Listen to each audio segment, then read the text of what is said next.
सहनाववतु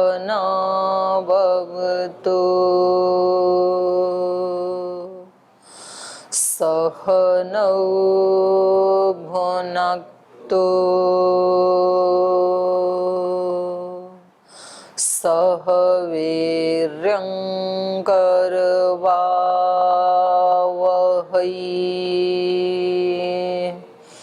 तेजस्विनावधीतमस्तु मा विद्विषावहै।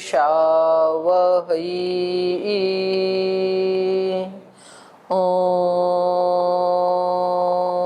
शांति शांति शांति।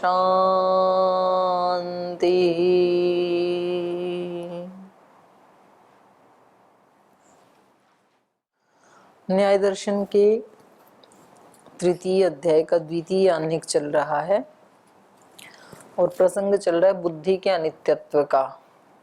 तो यहाँ पर जो क्षणिकवादी हैं वो बुद्धि के नित्यत्व को मानते हैं। क्षणिकवादी नहीं, ये कहेंगे पूर्व पक्षी। पूर्व पक्षी बुद्धि के नित्यत्व को मानते हैं और वो कह रहे हैं अनित्यत्व का भ्रम ऐसे ही है जैसे कि स्फटिक मणि में अन्यत्व का भ्रम होता है। स्फटिक मणि एक ही होती है पर उसमें अलग अलग रंग उसके सामने लाने से भिन्नत्व का भ्रम होता है। और इनका ये मानना है कि नैयायिकों का कि ज्ञान अनित्य है, हर क्षण उत्पन्न होता है और नष्ट होता है। तो ये सारा प्रसंग चलते चलते 23 नंबर सूत्र में, क्योंकि फिर ये लंबा प्रकरण हो जाएगा पीछे से लेंगे तो मैं लेटेस्ट वाला उठा रही हूँ। इनका ये कहना था कि भाई विनाश यदि होता है तो उसका भी कारण होना चाहिए, स्फटिक मणि के उदाहरण को लेकर के। क्योंकि इनका कहना क्या था कि स्फटिक मणि भी हर क्षण नई उत्पन्न हो रही है और नई नष्ट हो रही है। तो बोले फिर उसकी उत्पत्ति और उसके विनाश का कोई कारण तो मिलना चाहिए ना। तो इन्होंने उदाहरण क्या दिया था, दधी वाला, दधी उत्पत्तिवत। तो कह रहे हैं उसके तो उत्पत्ति और विनाश का कारण हमें पता चलता है, जामुन डालते हैं तभी तो बनता है ना। तो यहाँ तो कुछ मिलता नहीं है। विनाश कारण अनुपलब्धिश्च अवस्थाने तद नित्यत्व प्रसंगः, उसके विनाश के कारण की अनुपलब्धि होने से अवस्थाने, पूर्व पक्षी का सूत्र है ये, बुद्धि क्या मानी जाएगी, अवस्थित नित्य। 23 नंबर सूत्र पढ़ने, पीछे से ले रही हूँ।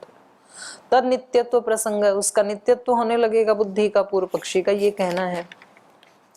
चलिए, तो ये इन्होंने 13 नंबर में कहा क्षीर विनाशे कारणानुपलब्धिवत दध्युत्पत्तिवच्च तदुत्पत्ति। कारण न दिखने पर भी, जैसे दूध से दही बनता है तो उसका कोई कारण न होते हुए भी दूध से दही बन जाता है, तो ऐसे ही स्फटिक मणि बिना कारण के ही उत्पन्न होती है, नष्ट हो जाती है। लिंग तो ग्रहणा न अनुपलब्धि, दूध से जो दही बनता है उसका प्रमाण मिलता है, इसलिए वहां पर प्रमाण की अनुपलब्धि आप नहीं कह सकते हैं। फिर मध्यस्थ व्यक्ति ने कहा न पयसे परिणाम गुणांतर प्रादुर्भावात, बोले वहां तो परिणाम होता ही नहीं है, नाश या उत्पत्ति होती ही नहीं है, बल्कि क्या हो रहा है, दूध ही दही में परिणमित हो रहा है।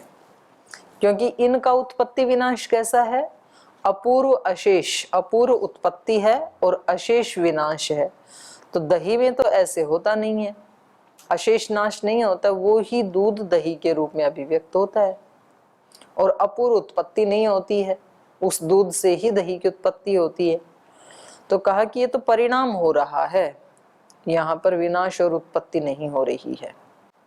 व्यूहांतरा द्रव्यांतरोत्पत्ति दर्शनम पूर्व द्रव्य निवृत्तेर अनुमानम। तो ये कह रहे हैं, ये तो उसका था, एक मध्यस्थ व्यक्ति का कहना था। तो उसका प्रतिषेध ये कह रहे हैं कि द्रव्यांतर की उत्पत्ति किसको कहते हैं, जहाँ व्यूहांतर चेंज हो जाता है, व्यूहांतर के दर्शन को ही उत्पत्ति कहते हैं, द्रव्यांतर उत्पत्ति दर्शनम। जैसे मृत पिंड में मिट्टी के कणों का अलग व्यूहन था और घट में अलग व्यूहन हो गया, तो उसी को तो घटोत्पत्ति कहते हैं। घटोत्पत्ति में क्या हुआ, व्यूहन ही तो चेंज हुआ है। व्यूहांतरात, जो उनका एक खास विशेष व्यूहन था, उससे द्रव्यांतरोत्पत्ति दर्शनम, उससे खास एक व्यूहन परिवर्तित हो गया, उसी को तो उत्पत्ति कहते हैं द्रव्यांतर की। पूर्व द्रव्य निवृत्ति अनुमानम, और इसमें पूर्व द्रव्य की निवृत्ति हो जाती है, ये प्रमाण है। मृत द्रव्य की नाश हो जाता है और घट द्रव्य की उत्पत्ति हो जाती है। अभ्यनुज्याय च निष्कारणम, तो यहाँ तक भाष्यकार ने मतलब ये खंडन कर दिया पूर्व पक्षी के मत का।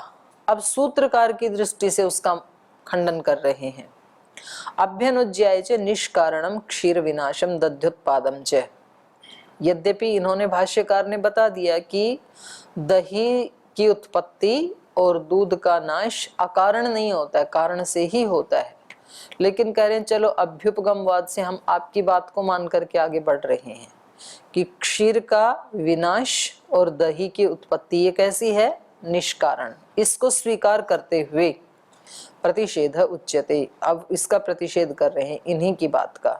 ये कह रहे हैं आपका जो सिद्धांत है वो क्वचित विनाश कारण अनुपलब्धे क्वचित च उपलब्धे अनेकांत है। आपका जो सिद्धांत है ये एक तरफा नहीं है, एकांत वाला नहीं है। कहीं तो आपके यहाँ उत्पत्ति और विनाश के कारण उपलब्ध होते हैं और कहीं तो उपलब्ध नहीं होते हैं। तो आपका सिद्धांत क्या हो गया, अनेकांत, और अनेकांत तो अपने आप में ही निग्रह स्थान है। तो इन्होंने दो दृष्टि से इसका खंडन किया था। क्षीर दधिवत निष्कारण विनाशोत्पादो स्फटिक व्यक्ति नाम इति न अयम एकांत कस्मात हेतु अभावात, न अत्र हेतु अस्ति, यहाँ हेतु नहीं है। अकारणौ विनाशोत्पादौ, ये तो दही और दूध का तो केवल सीधा दृष्टांत हो गया ना। तो दृष्टांत तो तीसरे नंबर पे आता है, पहले प्रतिज्ञा उसके बाद हेतु भी तो होना चाहिए। तो हेतु के अभाव में आपका सिद्धांत खंडित हो गया, आपका पक्ष खंडित हो गया। दूसरा, निरधिष्ठानम च दृष्टांत वचनम, और ये जो आपका दृष्टांत वचन है ये क्या है, निराधार है, उसका कोई आधार नहीं है। गृहमाणयोः विनाशोत्पादयोः स्फटिकादिषु स्यात् अयम आश्रयवान दृष्टान्तः क्षीर विनाश कारण अनुपलब्धिवत दध्युत्पत्ति इति वच्य दध्युत्पत्ति वच्य इति तौ तु न गृह्यते। बोले स्फटिक मणि में तो ये देखे तो नहीं जाते ना कि निराधार ही वहां पर नाश और उत्पत्ति हो रही है। तस्मात् निरधिष्ठानो अयम दृष्टांत, इसलिए दृष्टांत तो तब दिया जाता है ना जब उसका कोई दार्ष्टान्त हो। पहले ये निराकारण, बिना किसी कारण के उत्पत्ति और विनाश यदि आप स्फटिक मणि में दिखा देते तब तो आप दूध और दही में दृष्टांत दे सकते थे, या तो आप दूध और दही में निष्कारण उत्पत्ति और विनाश दिखा देते तो आप स्फटिक मणि में उसका दृष्टांत दे सकते थे। लेकिन आपके यहाँ तो दृष्टांत तो निराधार है, कोई आधार नहीं है ना, दोनों में एक जगह भी आप बिना किसी कारण के उत्पत्ति और विनाश दिखा नहीं पाई। वैसे ये दृष्टांत दे रहे हैं दही उत्पत्ति और दूध के नाश का, पर दही उत्पत्ति और दूध का विनाश और दही की उत्पत्ति बिना कारण के होती है, ये इन्होंने सिद्ध तो नहीं किया ना अभी, तो ये निराश्रय हो गया। गृहमाणयो विनाश उत्पादयो हो स्फटिक आदिशु, जो स्फटिक आदि में आपने विनाश और उत्पत्ति का जो ग्रहण किया है, स्यात् अयम आश्रयवान दृष्टांत, ये आश्रयवान दृष्टांत हो जाता। कब हो जाता ये आपका, जब क्षीर विनाश कारण अनुपलब्धिवत दध्युत्पत्ति वच्य इति, बस यहाँ पर अल्प विराम लगाओ। जब आप यहाँ दूध का नाश और दही की उत्पत्ति निष्कारण होती है ये दिखा देते तो तौ त न गृह्यते, लेकिन ये दही का नाश निष्कारण, दूध का विनाश निष्कारण नहीं होता है, दधी उत्पत्ति भी बिना कारण के नहीं होती है, इसलिए वो निष्कारण तौ तु न गृह्यते। तस्मात् निरधिष्ठानो अयम दृष्टांत, इसलिए ये दृष्टांत आपका निराधार है। उसी बात को ही आगे खोल रहे हैं अगले पैराग्राफ में भी।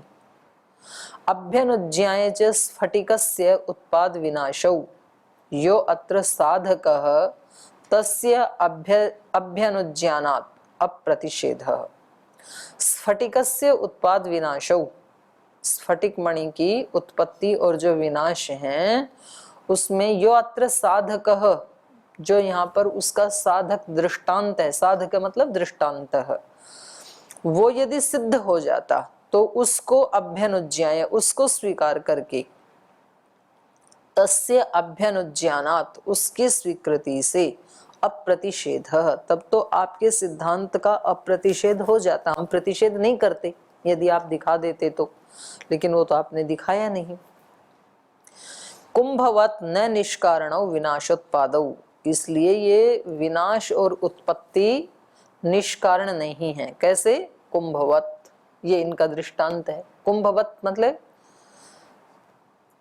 मृत पिंड का नाश होता है, कुंभ की उत्पत्ति होती है, और उसका कारण क्या है? व्यूहन, एक खास तरह का व्यूहन। तो निष्कारण नहीं हुआ ना। पहले जो कुंभ में जो व्यूहन था मिट्टी के कणों का, उसका नाश हुआ, उसका व्यूहांतर हुआ, तो ये ही हेतु बन गया अपने आप में घटोत्पत्ति में। कुंभवत न निष्कारणौ विनाशोत्पादौ स्फटिकादि नाम इति अभ्यनुज्ञेयो अयम दृष्टांत प्रतिषेधुम अशक्यत्वात्। तो यहाँ आप प्रतिषेध नहीं कर सकते हैं। कौन से में? कुंभ वाले में। हमारे दृष्टांत का तो आप प्रतिषेध नहीं कर सकते हैं, क्योंकि हमने क्या बताया कि दही की, दूध का विनाश और दही की उत्पत्ति कारण से होती है। कैसे? कुंभवत, घड़े के समान। जैसे मृत पिंड में अलग तरह का व्यूहन था, और वो व्यूहन जब नष्ट हो गया तो घटोत्पत्ति हो गई, उसमें अलग तरह का व्यूहन हो गया। ऐसे ही दूध के जो कण हैं उनका व्यूहन अलग प्रकार का है, और उनसे जब दही बन गया तो उसी दूध के जो वो सेल्स थे उनका व्यूहन एक अलग खास प्रकार का हो गया।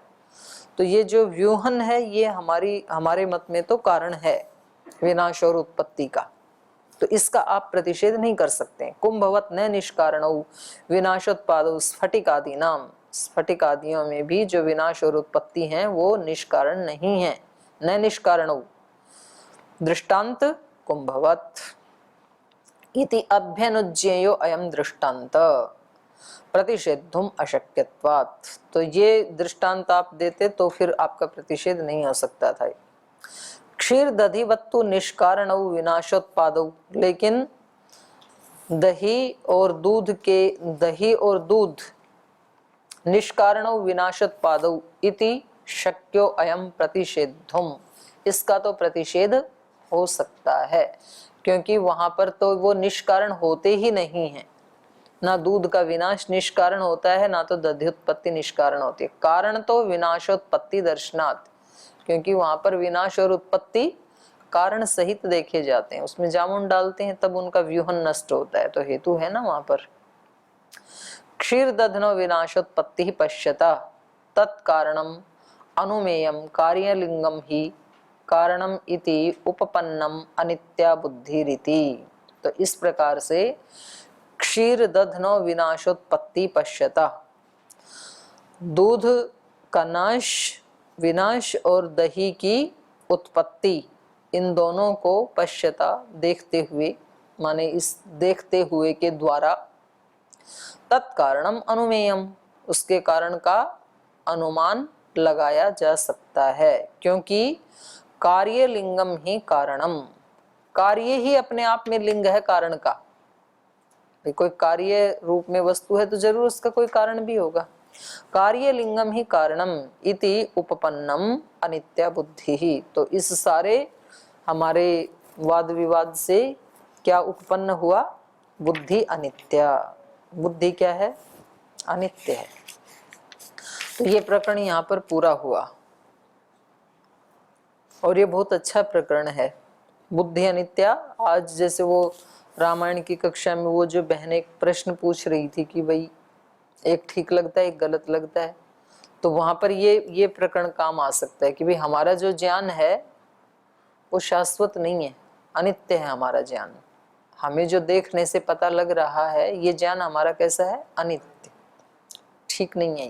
ये चेंज हो सकता है, हमारा किसी भी क्षण कोई ऐसी घटना घटित हो कि जिसके प्रति आपकी बहुत ही सद्बुद्धि थी और वो व्यक्ति ऐसा काम कर दे, तो आपका ज्ञान तुरंत चेंज हो जाएगा कि नहीं। और जिसके प्रति आपकी धारणा ये थी कि ये तो बहुत खराब व्यक्ति है, और किसी प्रसंग में वो कुछ ऐसा प्रदर्शित कर दे, तो बोले जी हम तो इसके बारे में तो गलत धारणा बना रखी थी, तो कुछ अलग ही थे, तो तुरंत चेंज हो जाएगा। तो जो आज हमारी धारणाएं हैं ये कैसी हैं? अनित्य। तो ये इतना लंबा चौड़ा जो प्रकरण चला है ये इस रूप में हमारी रक्षा करता है कि कितना भी ज्यादा हमें विश्वास क्यों ना हो अपने उसके ऊपर, तो भी कम से कम 1% गुंजाइश रखनी चाहिए, क्योंकि सभी ज्ञान क्या है? अनित्य। केवल समाधि का ज्ञान ही शाश्वत और नित्य होता है। उससे पहले का जो ज्ञान है वो बाई चांस तुक्के से ठीक भी हो सकता है, गलत भी हो सकता है। तो फिर दुराग्रह नहीं बना रहेगा अपने ही ज्ञान के प्रति। भाई जो फूल हनुमान जी को लाल दिखाई दे रहे थे लंका में, तो जरूरी तो नहीं है वो लाल थे, सफेद भी हो सकते हैं गुलाब के फूल। अपने हरिओम पवार जी हमेशा वही उदाहरण देते हैं। तो हमारी मनस्थिति के अनुसार चीजें दिखती हैं ना। तो चलिए ये हो गया पूरा प्रकरण। अब ये कह रहे हैं इति अष्टभि सूत्रैहि क्षणभंग प्रकरणम। तो क्षणिकवादी जो है उसका पक्ष यहाँ पर खंडित हो गया। इदम तो चिंत्यते कस्य इयं बुद्धि आत्मेन्द्रिय मनोअर्थानाम गुण इति। बोले ठीक है, ये तो हमने मान लिया कि ये बुद्धि कैसी है? अनित्य है। ज्ञान कैसा है? अनित्य है। पर ये ज्ञान किसका गुण है? इदम तो चिंत्यते, अब इसके बारे में चिंतन करते हैं। कस्य इयम, ये बुद्धि, कस्य इयम बुद्धि ही, ये बुद्धि किसका गुण है? ये ज्ञान किसका गुण है? क्योंकि किस किसका हो सकता है? आत्मा, इंद्रिय, मन, अर्थानाम गुण इति। आत्मा का गुण हो सकता है ये, इंद्रियों का गुण भी हो सकता है, मन का गुण हो सकता है और विषयों का गुण हो सकता है। तो चारों में से किसका है ये? प्रसिद्धोपि खलु अयम अर्थः परीक्षा शेषम प्रवर्तयामि इति प्रक्रियते। कह रहे हैं ये हम जानते हैं, प्रसिद्धोपि खलु अयम अर्थ, हमें पता है कि ज्ञान गुण किसका है? आत्मा का है, ये पहले कह चुके हैं आत्मा की परीक्षा में। तो फिर भी प्रसिद्ध होते हुए भी परीक्षा शेषम प्रवर्तयामि इति, इसकी अभी परीक्षा नहीं की ना कि ज्ञान गुण किसका है, तो इसलिए इसकी परीक्षा करनी है अभी, इसलिए प्रवर्तयामि इति। तो इसलिए इसका उपादन कर रहे हैं, उसकी प्रक्रिया आगे चला रहे हैं। स्वयं बुद्धौ सन्निकर्षोत्पत्ते संशय, तो इस बुद्धि में संशय उत्पन्न कर रहे हैं पहले। कैसे? क्योंकि ये बुद्धि कैसे उत्पन्न होती है? इंद्रिय और अर्थ के सन्निकर्ष से उत्पन्न होती है। तो इसलिए कहा स्वयं बुद्धौ, इस बुद्धि में जो सन्निकर्षोत्पत्ते है, सन्निकर्ष से जिसकी उत्पत्ति होती है, विषय और इंद्रिय के सन्निकर्ष से जो उत्पन्न होती है, उसमें संशय, उसमें हमें संशय उत्पन्न हो रहा है। क्योंकि जैसे चक्षु किसी रूप को देखता है, तो अब उसमें परंपरा से 4 चीजें जुड़ी हुई हैं। आत्मा भी जुड़ी है, मन भी जुड़ा है, चक्षु इंद्रिय भी जुड़ा है और वो अर्थ भी जुड़ा है, पदार्थ भी जुड़ा है। तो अब ये जो हमें फूल का जो ज्ञान हो रहा है, ये गुण किसका है? उस फूल का है या इस चक्षु इंद्रिय का है या मन का है या आत्मा का है? चारों में से किसका है? चारों के सन्निकर्ष से उत्पन्न हो रहा है ना ये ज्ञान। तो कह रहे हैं इसलिए सन्निकर्षोत्पत्ति संशय विशेषस्य अग्रहणात्, क्योंकि वहां पर विशेष का अग्रहण होने से, ये नहीं बताया वहां पर, क्या बताया? ज्ञान की उत्पत्ति में इंद्रियार्थ सन्निकर्षोत्पन्नम ज्ञानम, बस इतना बता दिए। किसका है वो नहीं बताया। तत्र अयम विशेषः, तो उसके लिए यहाँ विशेष प्रकरण चलाया जा रहा है। बोले उसमें विशेषता क्या है? ये आत्मा का है, ये कैसे पता लगा? न इंद्रियार्थयोः तद विनाशेपि ज्ञानावस्थानात्। बोले ये इंद्रिय का और उस विषय का तो हो नहीं सकता है ज्ञान। न इंद्रिय अर्थयो, इंद्रिय और अर्थ का नहीं हो सकता। क्यों? तद विनाशेपि, उस इंद्रिय और उस अर्थ का नाश होने पर भी ज्ञानावस्थानात्, ज्ञान तो रहता है। मानो किसी फूल का हमने रूप देखा था और अब फूल मुरझा गया, तो भी ज्ञान है ना हमारे दिमाग में, तो उसका होता तो उसके साथ ही नष्ट हो जाता।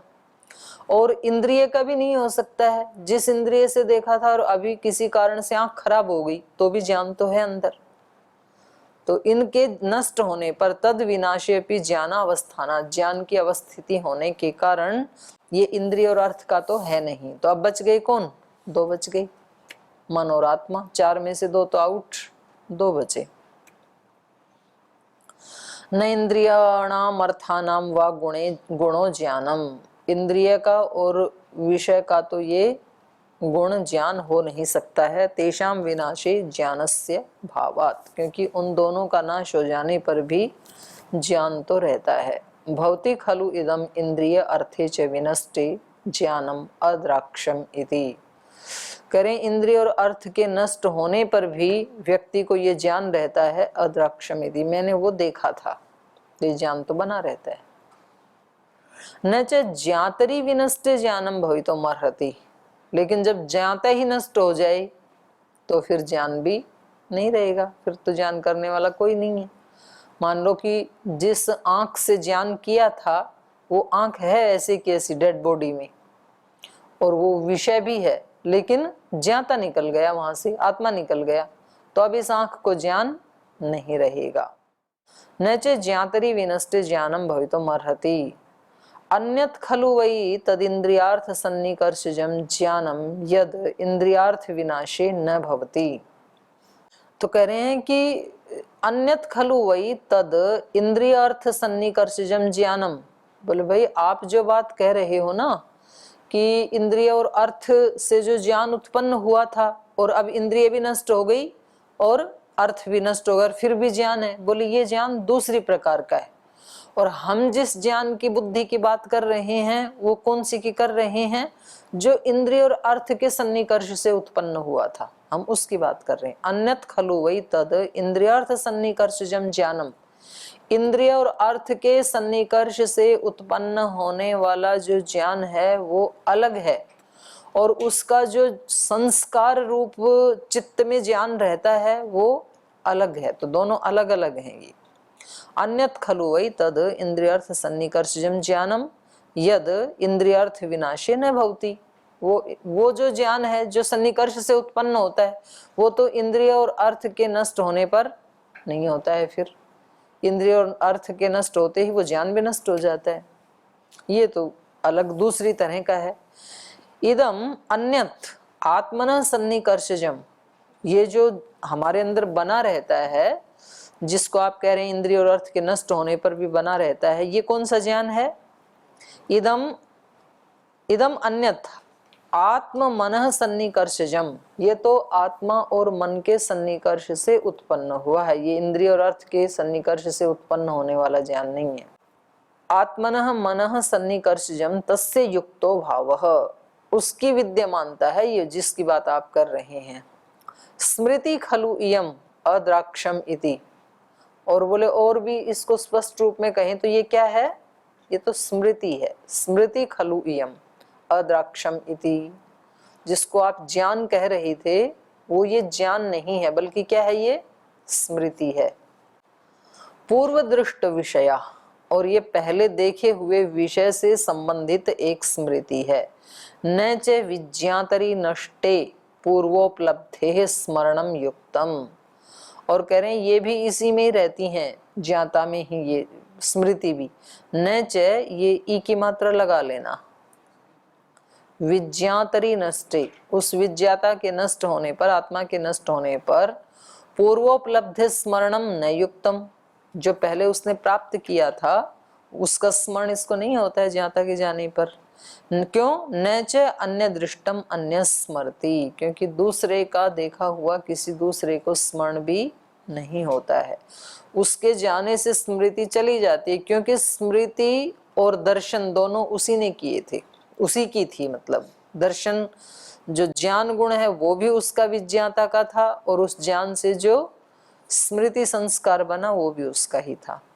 न च मनसि ज्ञात्री अभ्युपगम्य माने शक्यम इंद्रियार्थयो ज्ञातृत्वम प्रतिपादयितुम, कह रहे हैं कि मन में न च मनसी ज्ञातरी अभ्युपगम्य माने, ये जो ज्ञाता है ये मन को ही मान लें तो जिसको आप ज्ञातरी कह रहे हैं वो मन ही है, क्योंकि सारा ज्ञान किस में है, मन में ही है, और स्मृति भी किस में है, मन में ही है, तो उसी को मान लें तो न च मनसी ज्ञातर अभ्युपगम्य माने शक्यम इंद्रियार्थयोः ज्ञातृत्वम प्रतिपादयितुम, इंद्रिय और अर्थ का फिर जो ज्ञातृत्व जो है उसको प्रतिपादित नहीं किया जा सकता, क्योंकि इंद्रिय और अर्थ का ज्ञान कराने के लिए भी तो साधन मन है ना। उस मन को ही यदि आपने ज्ञाता मान लिया तो ज्ञान उसमें रहेगा, पर इन दोनों को ज्ञान कौन करवाएगा, क्योंकि मन के सहयोग के बिना तो इंद्रिय कर नहीं सकती है ज्ञान, तो इसलिए आप उसको ज्ञाता नहीं मान सकते हैं। अस्तु तर्हि मनोगुणो ज्ञानम, तो इस पंक्ति का दोबारा अर्थ देखते हैं। न च मनसी ज्ञातरय अभ्युपगम्य माने शक्यम इंद्रियार्थयोः ज्ञातृत्वम प्रतिपादयितुम, हाँ वही है,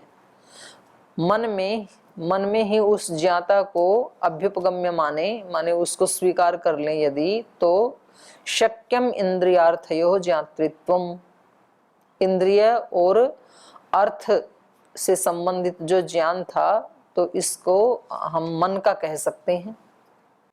दो तो कट गए थे, दो तो बच गए ना, तो इन्होंने कहा कि भाई वो ज्ञाता का ही है वो ज्ञान, क्योंकि ज्ञाता के नष्ट होने पर इंद्रिय और अर्थ से संबंधित ज्ञान नहीं उत्पन्न होता है। इंद्रिय भी है, अर्थ भी है, लेकिन ज्ञाता चला गया तो अब ज्ञान नहीं होता है। तो ये कह रहे हैं कि ठीक है, फिर ज्ञाता को क्यों मान रहे हो, मन को ही मान लो, मन तो है ना अभी, और मन के संयोग से ही इंद्रिय और अर्थ के माध्यम से ज्ञान होता है, तो इसको मन का ही मान लेते हैं ये गुण। अस्तु तर्हि मनोगुणो ज्ञानम, ये गुण ठीक है, ये मतलब वास्तव में ये पूर्व पक्षी की पंक्ति है, ये ठीक है, ये हमारी स्वीकार है कि ये गुण किसका है, मन का ही है। युगपत ज्ञेय अनुपलब्धेश्च न मनसः, अब उसका उत्तर दे रहे हैं सिद्धांती, ये कह रहे हैं नहीं, युगपत ज्ञेय अनुपलब्धेश्च, मन का यदि मानेंगे तो सारे ज्ञान एक साथ होने लगेंगे, क्योंकि सारे ज्ञान हमेशा मन में विद्यमान है। ज्ञान जो है वो ना इंद्रिय का है ना अर्थ का है, ये तो पहले ही सिद्ध हो गया, और आत्मा का भी नहीं है, मन का है, ऐसा यदि हमने मान लिया तो मन में तो हमेशा ही सारे ज्ञान विद्यमान ही हैं, तो फिर क्या होने लगेगा, एक साथ ज्ञान होने लगेगा सब विषयों का। लेकिन ऐसा होता तो नहीं है ना। युगपत ज्ञेय अनुपलब्धेश्च, ज्ञेय के एक साथ अनुपलब्ध होने से न मनसः, ये ज्ञान गुण मन का नहीं हो सकता है। यदि मन का होता तो सारे विषय एक साथ उपलब्ध होते। युगपत ज्ञेय अनुपलब्धि अंतःकरणस्य लिंगम, जो ज्ञेय पदार्थ हैं उनकी अयुगपत उपलब्धि अर्थात युगपत उपलब्धि न होना, ये अंतःकरणस्य लिंगम, यही तो अंतःकरण का लिंग बताया है हमने। अंतःकरण है ही वो जिसमें एक साथ उपलब्धि नहीं होती है। तत्र युगपत ज्ञेय अनुपलब्ध्या यद अनुमीयते अंतःकरणम न तस्य गुणो ज्ञानम, तो कह रहे हैं तत्र वहां पर युगपत ज्ञेय अनुपलब्ध्या, ज्ञेयों के युगपत उपलब्धि न होने के कारण ही यद अनुमीयते, जिसका हम अनुमान प्रमाण से ज्ञान करते हैं, वो क्या है, अंतःकरणम, वही तो अंतःकरण है। न तस्य गुणो ज्ञानम, उसका तो ज्ञान गुण हो नहीं सकता है। कस्य तर्हि, तो फिर किसका है ये, ज्ञस्य वशित्वात्, ज्ञ ज्ञ मतलब ज्ञाता, और उसी का षष्ठी में क्या बन गया, ज्ञस्य, उस ज्ञाता का है वो। क्यों, वशित्वात्, क्योंकि मन के ऊपर भी उसका वशीकरण है ज्ञाता का, वो ही उसका नियंत्रण करने वाला है। वशी, ज्ञाता, वशम करणम, क्योंकि हमेशा करण क्या होते हैं, किसी कर्ता के अधीन होते हैं ना। वशी कौन होता है, करण वाला, तो आत्मा करण वाला है और अंतः तो करण है, उसका नाम ही करण है। तो कहा वशी ज्ञाता, ज्ञाता तो वश करने वाला है, वशम करणम, तो जो मन रूपी जो करण है वो क्या है, वशम। ज्ञान गुणत्वे वा करण भाव निवृत्ति ही, और यदि उसका ज्ञान गुण मानेंगे तो फिर करण भाव की निवृत्ति, फिर वो करण नहीं रहेगा, फिर तो वो स्वामी बन जाएगा, वशी बन जाएगा, ज्ञाता ही बन जाएगा। घ्राणादि साधनस्य च ज्ञातुः गंधादि ज्ञान भावात् अनुमीयते अंतःकरण साधनस्य सुखादि ज्ञानम। तो चलो इसको हम फिर कल पढ़ेंगे, है ना, 19 वाले सूत्र को। अभी यही सिद्ध हुआ कि ज्ञान गुण मन का नहीं है। यदि मन का होता तो सब विषयों की एक साथ ही उपलब्धि होने लगती। युगपत जे अनुपलब्धेश्च, इस हेतु से न मनसः, मन का गुण नहीं है ज्ञान।